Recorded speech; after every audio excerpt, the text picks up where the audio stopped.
Good morning, everyone. This is IGTV, and on the line we have Craig,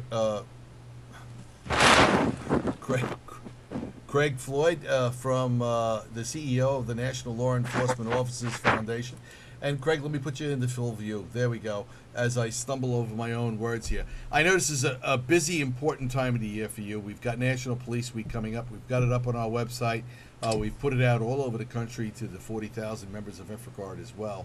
All right. Why don't you bring us up to date on what some of the statistics are, and then maybe you can go in a little bit into what you've got planned for the nation in honoring, this week.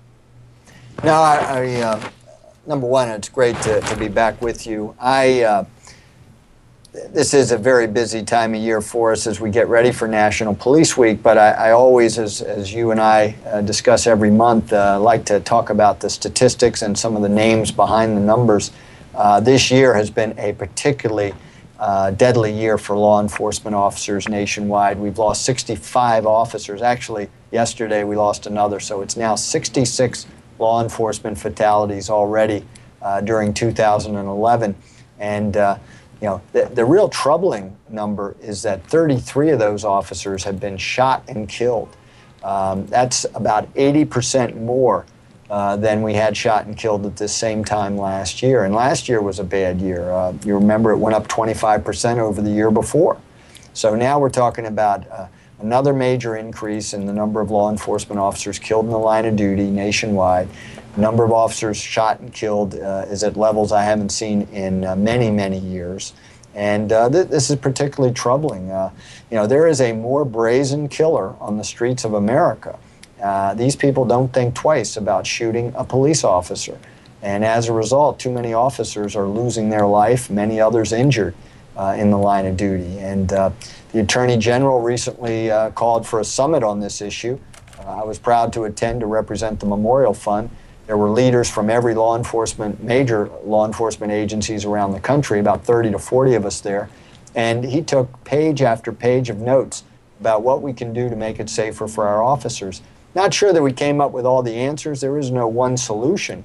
But one of the problems that we really seem to pinpoint is that there's such a backlog between overcrowded prisons, between too many court cases on the dockets to have a full trial for all of them. So what does that mean? It means prosecutors are quicker to make plea bargains with these heinous criminals, some of them. And some of these people that deserve to stay behind bars for long periods of time are either let out on parole or probation, or they serve a very short sentence and are right back out on the street to create havoc and commit violent crimes against not only the police officers, but the citizens of our nation. So this should be a concern to all of us. One of the answers that seemed to be there, and they were going to move on it, is to have more prosecutors and try some of these particularly violent criminals, the repeat violent offenders who are responsible for about 75% of the violent crime in this country, and so often are the ones that shoot a police officer. Try them in federal court. If you assault a police officer, make that a federal charge, and then you're guaranteed that those people are going to be treated more harshly when it comes to the sentencing. So just some of the issues that we're thinking about, talking about, and hopefully going to bring some solution to these terrible problems. Turning to April, and we always like to put names behind the numbers, Joe, you always like to say that, and I think that's right on. Yep. We're talking about 11 officers who died in April. The first was James Chapin from Chattanooga, Tennessee, shot and killed while responding to a robbery. Eric Stein from Iowa, he was a deputy sheriff, shot and killed while questioning a suspect. Jeffrey Werda, a Michigan State trooper, killed in a single vehicle crash while responding to an assist in pursuit. So again, traffic-related incidents, the #1 cause of death for the 13 years in a row. This is the first year in 13 that firearms-related fatalities are outnumbering traffic-related incidents. Christopher Cooper, senior officer specialist with the Federal Bureau of Prisons, suffered a heart attack while participating in a training exercise. Ronald Johnson, another correctional officer from the South Dakota Department of Corrections, assaulted and killed by 2 prisoners attempting to escape. 571 correctional officers killed in the line of duty nationwide. So corrections, a very dangerous profession. Jonathan Schmidt from the Truman, Arkansas Police Department, shot and killed while making a traffic stop. Sherry Jones from the Bowie County, Texas Sheriff's Office, shot and killed in the Bowie County Courthouse while transporting a prisoner. About 250 female officers on the National Memorial out of the total 19,000. Not a big number, but the number is growing as more and more female officers are serving this nation and facing the same risks as their male counterparts. Eric Zapata from the Kalamazoo Department of Public Safety, shot and killed while responding to a shots fired call. Chris Kilcullen, Eugene, Oregon Police Department, shot and killed while in pursuit of a vehicle that failed to stop. He was on his departmental motorcycle when he was shot. Clifton Taylor, Johnson County, Texas Sheriff's Office. Deputy Sheriff Taylor was shot and killed while responding to a domestic disturbance call. The number one threat to police officers when it comes to assaults and injury are domestic disturbance calls. Darrell Hall, Metropolitan Police Department of St. Louis, Missouri. He was shot and killed when he confronted two gunmen outside of a nightclub after reports of gunfire. So those were the 11 officers we lost in April. I believe in March we saw 29 officers killed in the line of duty, so the number did go down in April, but unfortunately it's still a very high number and puts us on pace to have more than 200 fatalities this year if these numbers continue at their current pace. So that's the law enforcement safety issue. Joe, I thought maybe we'd talk a little bit about Police Week and some of the things that have already happened actually down at the memorial that are usually the first stages of our celebration of the law enforcement officers in this country, commemorating their service and their sacrifice. Sure, I'd love to hear about it. It started actually last week. We began the names engraving process. This is something that happens, unfortunately, every year. It's a spring ritual, really, here at the National Memorial, where we have to add new names to the National Law Enforcement Officers Memorial. This year, we're adding 316 new names. 152 of those officers died in 2010. The other officers died earlier in our history and had been forgotten about, literally slipped through the cracks of history. Our researchers, along with some volunteers that help us on this, found these officers' names, 164 of them this year, including a guy named Cornelius Hogaboom. Cornelius Hogaboom was a sheriff from upstate New York, and turns out that he died on October 22nd, 1791. And the significance of that is we thought the first officer ever to die in the line of duty was a deputy sheriff named Isaac Smith from New York City. He died in 1792. But when we found out about Cornelius Hogaboom, not only are we adding him to the wall this year, he now has the distinction of being the first law enforcement officer in the history of the United States to have been killed in the line of duty. Now, we may find others before Cornelius Hogaboom, but right now, none died earlier in the line of duty than October 22nd, 1791. He was shot and killed serving some papers.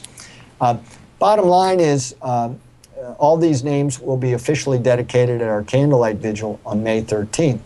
Now, last week, we actually had a ceremony that we do every year at the memorial where we invite the media. It's really a way to kind of get them focused on what goes on at our national memorial, get them ready for National Police Week and the build-up to it. And so we invite the media to come, and we usually have a featured name that we're adding on that particular day at that particular ceremony. This year it was a Maryland State Trooper by the name of Wesley Brown. Wesley Brown, a distinguished young man, only 24 when he was shot and killed. Now think about this, Joe. Wesley Brown was working off-duty at a neighborhood restaurant. It was department sanctioned, of course. He was in full uniform. And what's amazing about this, he was trying to earn extra money to support a mentoring program for young people in his community. So he wasn't doing it to put a little extra money in his own pocket. He was trying to raise money to support this wonderful group he had formed a few years earlier to mentor young men who were growing up in a very dangerous neighborhood, Seat Pleasant, Maryland. Now, what happened that night is he was escorting one of the patrons out of the restaurant who had failed to pay their bill, and was drunk.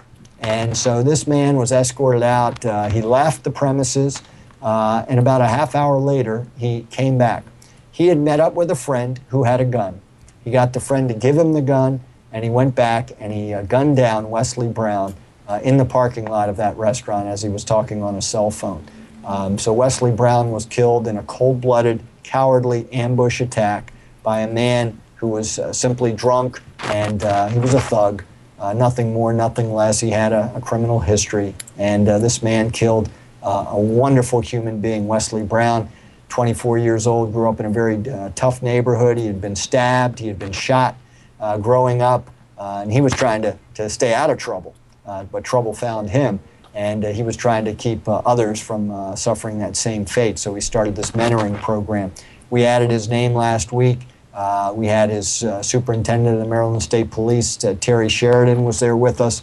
We had his entire family, aunts and uncles and brothers and sisters, mother and father. They were all there, along with 3 of these teenage boys that he had been a mentor to, and really viewed him more as a best friend or possibly a big brother.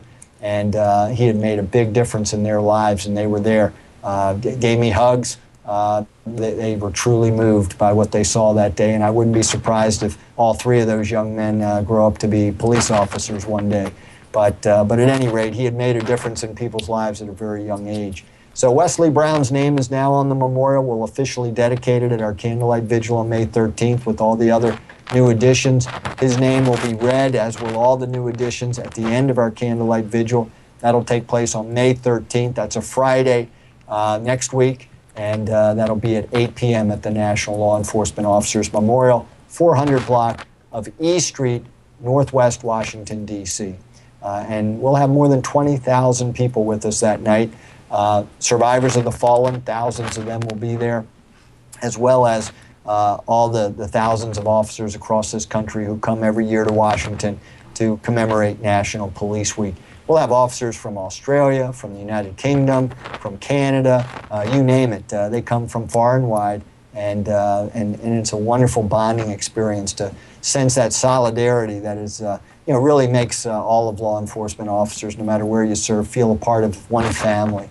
And it's a wonderful show of support for the survivors who've suffered the loss of a loved one, to see that many men and women in uniform standing side by side with them in support of them and in remembrance of their loved ones who've been killed in the line of duty. Other major events that week, Sunday, May 15th, of course, is Peace Officers Memorial Day. And I want to remind all of our viewers that on that particular day, May 15th, you should lower your flags to half staff. All right, this was a law that was enacted in 1994, and the flags of the United States are to be lowered on May 15th, Peace Officers Memorial Day, in honor of the men and women who've died in law enforcement service. So just a reminder to everyone. There'll be ceremonies, I'm sure, around the country over the next week in states and communities around this country. But here in Washington, D.C., we'll have basically about 3 or 4 days of activities. Today, we started with the Blue Mass, which is a wonderful celebration of life and kind of a remembrance, blessing the men and women who serve in law enforcement, honoring and remembering those who've fallen. That's happening as we speak. We'll also kick off the Police Unity Tour, which is a group of about 1,300 police officers and survivors who ride their bikes to Washington, D.C. We meet them at the memorial on May 12th, and we have a wonderful welcoming ceremony. They're our #1 donor. They've raised more than $8 million to support the Memorial Fund over the years, dating back to their first year of riding in 1997, when the police chief in Florham Park, New Jersey, Pat Montori, started the Police Unity Tour. It's grown to something very special, and that'll be happening next week as well. I always like to go up and ride the first leg with them from Florham Park, New Jersey to Ground Zero. And then I leave, and they continue their journey down to Washington for about another 250 or so miles by the time they get here over 3 days. Pretty spectacular.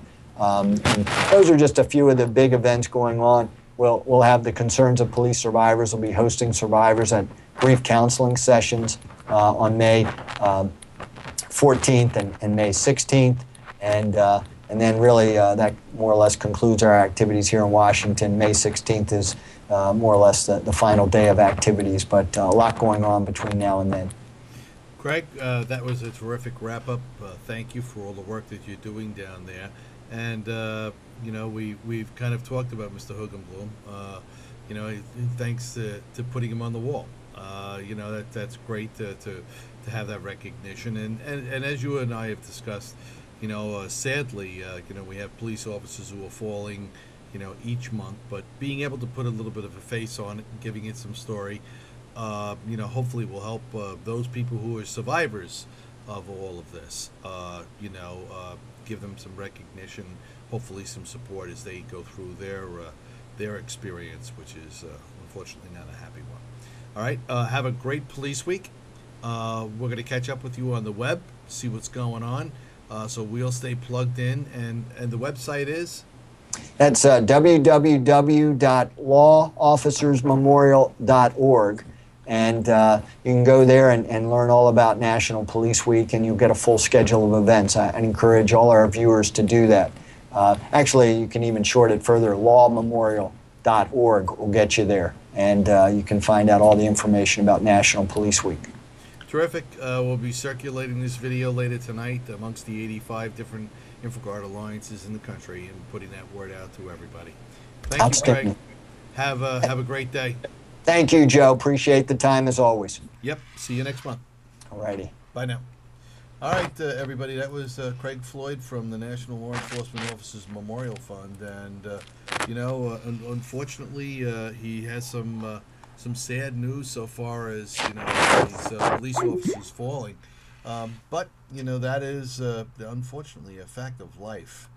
You know, where we have these officers that are quite frankly being shot and you know, getting involved in these violent car crashes and everything else that's going on out there. It is pretty horrific. But National Police Week is a great deal, and if you can get yourself involved in that in some way, we think it's a worthy cause. We do have the link up on our website, so we hope that each one of you can take a look at that and, you know, participate in ways that you can. All right. And I was kind of kidding around with some of our folks on our national stream, and